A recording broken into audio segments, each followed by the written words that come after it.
So if you've watched my channel or listened to me talking on the podcast at all, you know that I'm a huge fan of Emerson knives. And now that I feel like my collection has gotten to a place where I'm not seeking any right now at the moment, I figured I'd make a little Emerson collection video. So I have I have 10 Emersons, 2, 6, 8. I have 10 Emersons. And I just want to show them off to you and tell you a little bit about them. The Commander, is the first one I ever got.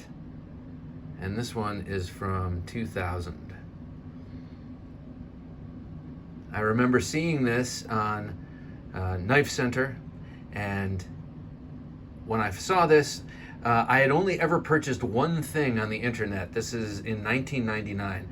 I had only ever bought a Mac online, and it showed up the next day. So I thought everything that you bought online just showed up the next day. So I saw this knife, and it was way more at $200 in 1999, way more than I was ever willing to spend on a knife. But I was so smitten by this recurve design and just the general look and shape of this knife that I just knew I had to have it. So I went into credit card debt and ordered this knife, and then expected it to show up the next day, and it didn't.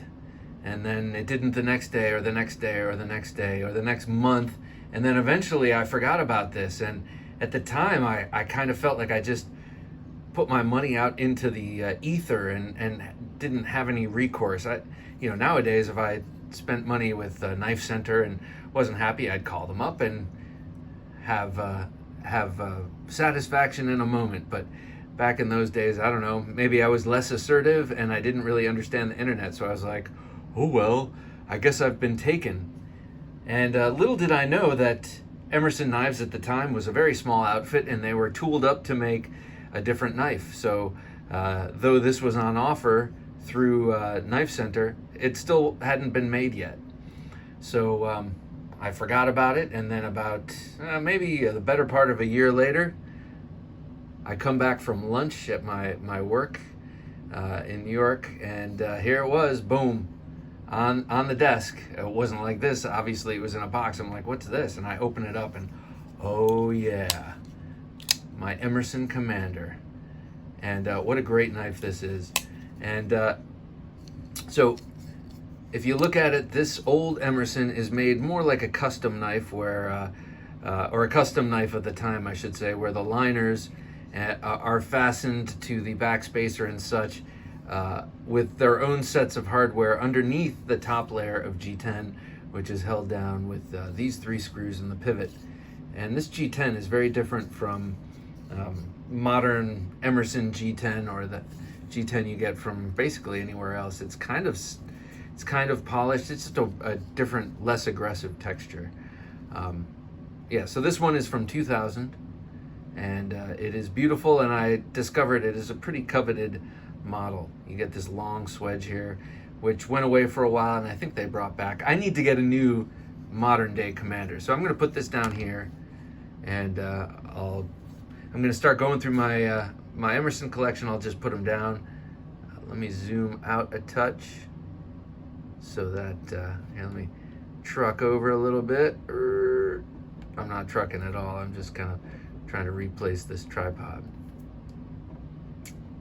Okay, done. Nope. All right, okay. Done. Sorry about that. I won't move it from there. All right, next. This is a recent acquisition, but an older knife. This is the SOCFK-A, which is Special Operations Command Fighting Knife Model A. Model B is the Tanto. So this is an old model from, what is this, 2005. I got this on Blade Forums used. Great condition. It's been stropped a whole lot. It's very, very, very sharp. I mean, all of these Emersons are extremely sharp, you'll find. Even though they feature the chisel grind, which is, well, in this case, it's just a chisel edge. But flat on one side, the bevel on the other. Some people think it's, it's a cheat, or it's lazy, or it's not going to be as sharp. But let me tell you, chisels are extremely sharp, and these chisel grinds are very, very sharp. This is a great and ergonomic knife, but I could say that about all of them. So I'll just show these off.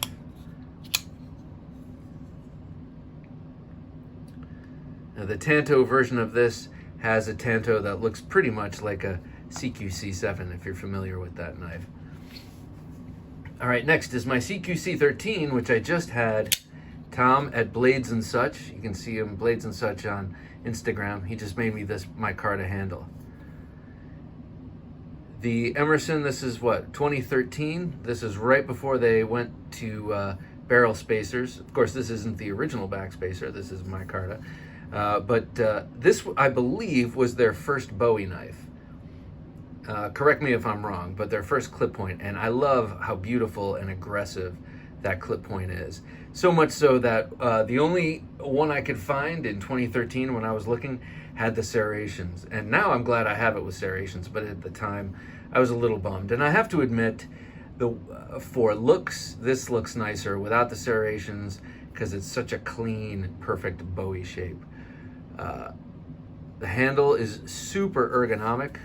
I love this handle. It shows up on a couple of other different Emerson knives with different blades. And of course, I'm a sucker for micarta, and Tom did a great job on this with the knurling and polishing the hardware and such. The CQC13 is a great, great knife. This one has always been a little bit cantankerous, and I finally, after years, got it broken in and then sent it to get these handle scales. And when I got it back, I had to re-break it in, but it was centered and tight, and now it's really breaking in nicely. CQC13, an excellent knife. I highly recommend it if you have the means. All right, next is one that my brother got me. My brother is awesome, and he gives great gifts. This is the Super Karambit. I'm not sure. Oh, okay, so this is leftover blood from this wound right here. Several weeks back, well, 2 weeks back, I was getting ready to do a Thursday Night Knives, and I was turning this in my hand, thinking about all the shortcomings of the Karambit when it bit me for my insolence. And I decided to leave the blood on there, so, oh well, I guess it's not so glorious anymore, but it was pretty gnarly, and it bled like crazy. This is such a cool Karambit. Now, this is a full-on chisel grind. See that? Totally flat on this side. Totally flat, and then you have the bevels on this side, and the grind, the edge grind. Now, you might look at that and say, what's with the blunt tip there? But let me tell you, when it's oriented in your hand like this, well, not only is it a great knife for tearing and this sort of tearing and slashing that you would get from a claw. Oh, geez, it is sharp. It just caught again on my finger. But the tip orients itself in a thrusting or stabbing orientation when your hand is gripping it in the traditional grip here. So you could throw this out and get a puncture there if you so chose. This one has broken in nicely. This one for a long time, like most Emersons, had a break-in period, a long break-in period. Long, I say, because I did not daily carry this. So every time I picked it up, I'd say, good grief. Well, I didn't say good grief. I'd say, why the hell isn't this thing breaking in? And then I'd realize I hardly ever carry it. But man, what a cool knife. And one of the few with the opening hole instead of the thumb plate. One of the few Emersons. I'll put that right there. Next is the Peace Ark. I love this knife. This thing is it's like a pocket gununting. The gununting, that cool sickle-shaped sword that the Filipinos use. To me, that's what this is. Now, they made this in a blunted tip, where it was rounded off there, just called the Ark Survival Rescue knife, so that you don't stab the person you're trying to help when you're cutting away their clothing or their seat belt, and you're snaking under the. But for the Peace Ark, the police search and rescue knife, they added the tip just in case you're doing police-ly type things and you need that tip. Look at that. Such an incredibly ergonomic handle, just like all of Ernest Emerson's knives. They just so ergonomically sound. Very, very extremely sharp, a bit like that Karambit. It is a full chisel grind, meaning flat on this side, bevel on that side with a chisel grind, and it is just insanely sharp. This knife I was once messing around with, absent-mindedly, as I'm known to be from time to time, and I was closing it, and it was halfway through the cycle of closing it, and it fell out of my hand, and I watched it in slow motion as it fell, and hey, I got that Lynn Thompson collie footwork. I tried to jump out of the way, but didn't quite get out of the way fast enough, and it fell like this, and I saw it thunk embed itself in the side of my calf, and then the momentum of the fall and the weight of the handle made the handle go like this, and it just kind of sagged, and I still have the scar to show it, though I like to say it's a boar hunting scar from when I was a child. If some of you might know what I'm referring to, but yeah, this thing is very, very, very, very, aggressively sharp in all dimensions, on the thrust and on the slash. And I imagine it would make a very good edge in, because that's what I'm really interested in right now. Plus, a lot of people talk about getting in conflict with knives locked open like this and having them close on them because of the force exerted like this. Maybe the knife isn't fully locked open, or maybe it has a cheesy lock and it hits like this and boom. So word to the wise, and this is not from my own experience, but from others that I've spoken to, it is good to turn a folding knife in like this if you actually need to go to war like this because you're trying to save your life or something. Maybe it's a rabid dog attacking your child and you gotta boom, boom, boom. Well, apparently you get a lot more strength this way because the blade is fighting against the lock, the stop pin, not against the lock. So, well, I don't know why we went down that alley, but yeah, this is another great Emerson. And then I have an MXG gear clip on it. I really like it because this actually rides audaciously low. I mean, he had all this room to put the clip. He's like, let's put it 3/4 of an inch down. And then the usable clip will start a full inch down. So luckily, you can find someone to make a loop over clip. Plus, it's kind of handsome on this knife. Very cool knife. The Peace Ark. Let's see, next. Possibly my favorite, the Sacks. I love this knife. The Emerson Sacks. And this blade shape, Mr. Emerson, I told you in person, and I'll say it here and memorialize it for all time, that I believe you should make more knives with this blade shape, or takes on this blade shape, maybe a broader one. You do so many Bowies, and you do them so beautifully. And I know you love your Viking, you're very proud of some of your Viking heritage and just the Viking weapon history in general. So do more Saxes. Look at that. Look at that. The world deserves more Emerson Saxes. I know you make a fixed blade design version of this, and maybe a little smaller. There's a mini version of this. This is the full. Just such a great knife. Such a beautiful knife, and such an extremely useful knife.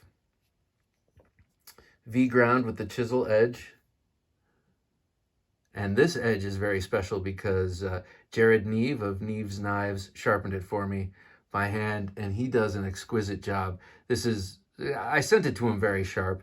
I had dropped it on the tip, as I do with my Warncliffes for some reason. And he fixed the tip beautifully, of course, but man, he put a screaming sharp edge on it. Now it's like, terrifyingly sharp, which is how it should be, right?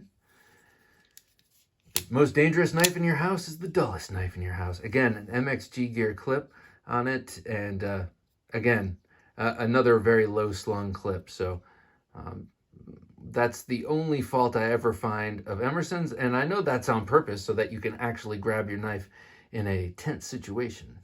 So I can't say I fault it. I just don't prefer it. The low slung clips. Beautiful, beautiful knife. And this is my first Emerson with the single detent. These all have double detents. Okay. The next one, the Appalachian, another beautiful Bowie from Ernest Emerson. Bought this one from Slicey Dicey.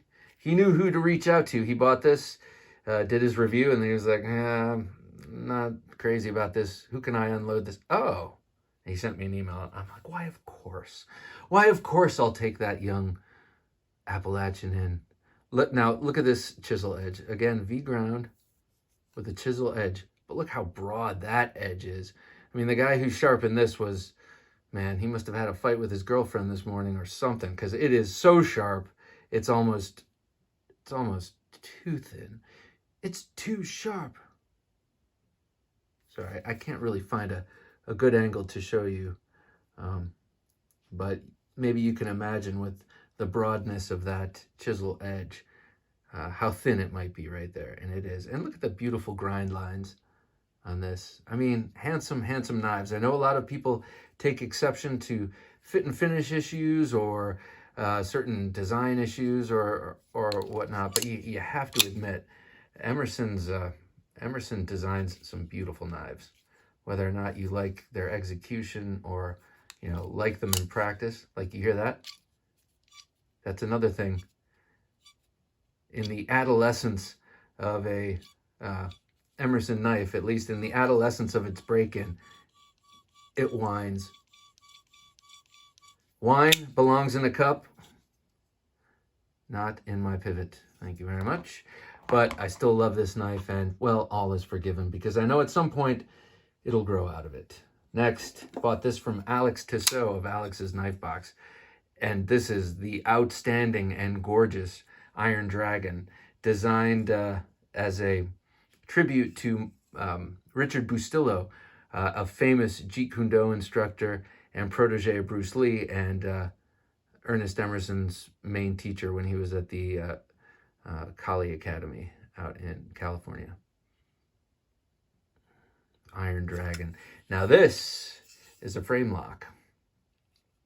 Titanium frame lock, still very thin. I mean, thinner than any of these, and on bearings. So it has the kind of action that you don't necessarily expect from an Emerson.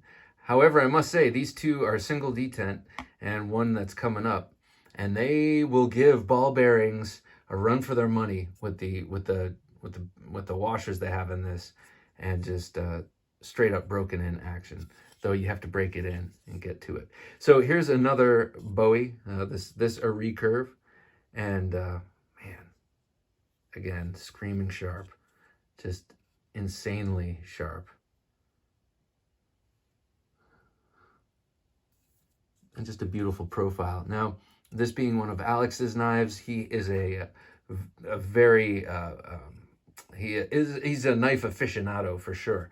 And so he added this gray precision thumb disc and kept it on when he sold it to me. And at first I wasn't crazy. I loved how it looked, but at first I wasn't crazy about it because I thought it was too sharp. But that just meant I needed to develop a new callus. Every great knife that you get, you know, requires some new sort of little callus. Look at that. I love the way that looks. That's just so sweet. Beautiful, beautiful knife. And they all wave out amazingly. All right, almost running out of room. I want to get everyone in one shot. Oh, yeah. I recently did an article for Knives Illustrated about Emerson knives and the history of the company. This is my only mini. This is a mini CQC7. I got this from Tyler at EDC Blade Gear Reviews. I've been following him forever. And when I saw this on one of his sales videos, I had to get it. I've been wanting a 7 for a while. I had one, let it go, and have regretted it ever since. And in that time, that was a V-ground CQC7, so I can't remember what the designation is, but this is your standard chisel ground, so it's flat on this side and then beveled on this side. Now, this knife is not as sharp as all these others, which, I mean, it's sharp, but way much broader because way much broader. I don't know if that's exactly what I mean to say, but very much broader because it's a much thinner blade in this dimension, but the same thickness. So this angle, this relief angle, this bevel is much more extreme, and then therefore this angle is more extreme. So it's sharp, but sharp in a different way than all of these. These are all like super slicey paper slicing sharp. This is more like pry bar sharp. Very, very nice knife. It's got the backspacer. This is an older one, 2012. It's not that old, but it's double detent, so it's I think 2015 is when they started with the single detent, and the washers I think was like 2013 or something. Not the washers, standoffs instead of backspacer. All right, now one more. This was a gift from an awesome viewer, Bill. This is a Super CQC 15. Super, so it's obviously it's bigger than the standard models. And this Ernest Emerson has described on a number of occasions as a combination of two of his most emblematic knives. So you have the recurve of the Commander, and you have the Tanto tip of the 7 or the 6. And it comes together in a pretty cool package. I think that blade is awesome. And it is the same blade stock as this Mini, but look at how much broader that blade is. So imagine how much sharper it's going to be because it's so much thinner, you know, with that relief. This is V ground, and then you got that chisel edge again, and oh my gosh, this thing is incredibly sharp. Really, really, really dangerously, hideously sharp. By the way, the gentleman that gave me this also left this silver thumb stud on, so you can dress these up in a variety of ways. But this one has the standoffs and no date, which tells me it's I guess 2015 and beyond. They stopped dating them. Beautiful, beautiful knife. This would be great for a big-handed dude because, you know, if I come all the way up into that choil, like really look at how extra space I have. You know, pretty sweet. These are awesome knives. Now, I'm gonna show you a couple of second cousins, is what I'm gonna call them. So these are the ZT Emersons, and I've had aftermarket micarta scales added to them, made for them. This is the 0620 in LMAX, one of my few LMAX knives, and I took off the clip that was exactly like this but said ZT and replaced it with an actual Emerson clip because I like the low profile. I prefer it not to say ZT. These knives are amazing. These knives are well worth the search. I think this one is, they're both of the first two ones are out of production. They're worth spending the money for and finding. They are outstanding knives, and these are on phosphor bronze, and they just, from the moment, you know, straight out of the box, this thing rocketed out. The only thing is they come with a really boring scale, but if that's a problem for you, like it was for me, you just replace it. I found someone who made micarta. Beautiful, beautiful, beautiful. Second one is in the same line. This is a version of the CQC-8, the famous banana blade, the upswept clip point blade. I put a actual Emerson clip on this one as well, and the other one this is canvas micarta. You can tell from the bigger texture. This is linen micarta. Linen is a much finer fabric, so this weave is much finer. and both of them, man, they are great. This one I've actually hard used to cut carpet and do all sorts of work. About a year ago when we were doing a lot of work around the house, I put this one through its paces, and this is S35VN, and it was outstanding.